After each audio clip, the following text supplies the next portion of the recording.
You ask Tiger to solve. This deals with linear equations with one unknown. The final result is x equals negative 23 over 25. Let's solve it step by step. Simplify the expression. Expand the parentheses. Multiply the coefficients.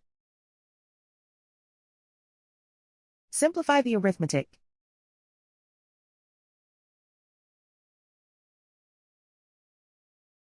Group all constants on the right side of the equation. Subtract 23 from both sides. Simplify the arithmetic.